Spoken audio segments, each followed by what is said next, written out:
And it's a Thursday, the 19th of February. Great to have you with us. Number of the day today is a big one, especially if you're concerned, and I'm sure we'll get into this, when it comes to fuel prices. But if you're watching oil, the liquid gold, very, very important, and $71 a barrel is what we're dealing with at the moment. The number keeps moving, of course, Francis heard, but that is our number of the day. 71, I would have thought, not knowing the industry, is pretty middle of the ground, but it seems to be causing a bit of an uproar. Yeah, this isn't alarming, but let me say that global markets are watching the oil price very carefully right now, and this is because the United States is sending a second warship, and they basically positioned for a possible war against Iran. Now, US President Donald Trump has said that if Iran doesn't agree to a nuclear deal, and this whole Iranian nuclear issue has been going on for years, if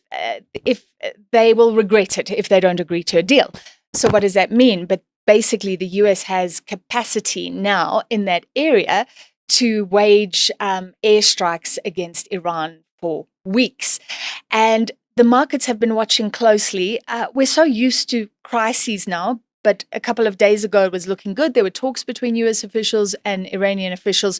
Right now it looks like that fear factor is up again. And just so I understand this, for someone who doesn't look at it the way you do, but when you have a potential of a conflict or a current conflict like the US in the Middle East and Iran, the reason it affects the oil price, and just give me the Gareth 101 here if you can, but the reason the concern around this is if there is some kind of conflict, it's going to impact the supply of oil, which obviously in the Middle East is a massive, massive region for it, which means less oil in the system, which means demand is going to go up, which means prices are going to go up. I remember this roughly from Econ 101. Am I on the right track? Yes. Okay. Supply and demand is the issue here. That's it, supply and demand. S&D. Yes, that's it. You're exactly right. So there's not actually a major issue around oil right now. In fact, there's a bit of a glut of oil, and we know the OPEC countries decide at what price and how much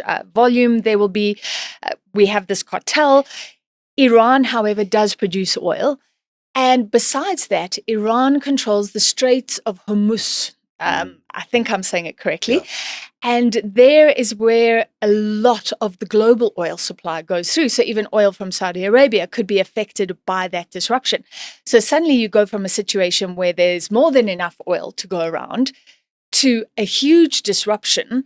And imagine Iran really tries to bring that part home, right, and affects the Strait of Hormuz, where a lot of the global oil supply goes through. So that is the So it's not about the availability of oil. It's actually the transportation and the logistics, getting it physically onto the ships through the Strait of Hormuz, and that causes this backup, doesn't it? Yeah, it doesn't help Saudi Arabia or the rest of the world if the oil is stuck there, right? Yes, So that's the point. And Iran, I mean, they have denied, just if people are just coming into this, for decades now that they're creating nuclear weapons. But the US is onto something here, it has to be said, because the International Atomic Energy Agency said years ago that Iran was developing was enriching uranium with nuclear weapons in mind. Now, Iran always says it's just for nuclear power. That's different. But at a certain level of enrichment of uranium, you can build a nuclear warhead.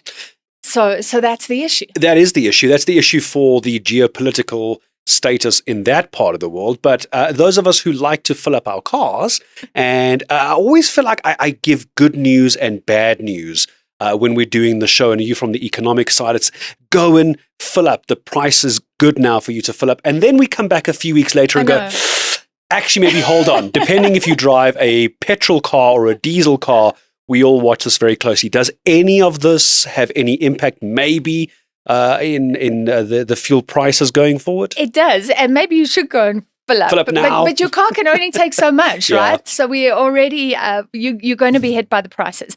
So what government does is look at oil prices and the rand exchange rate over this month, and then that determines the price that we get hit with early March.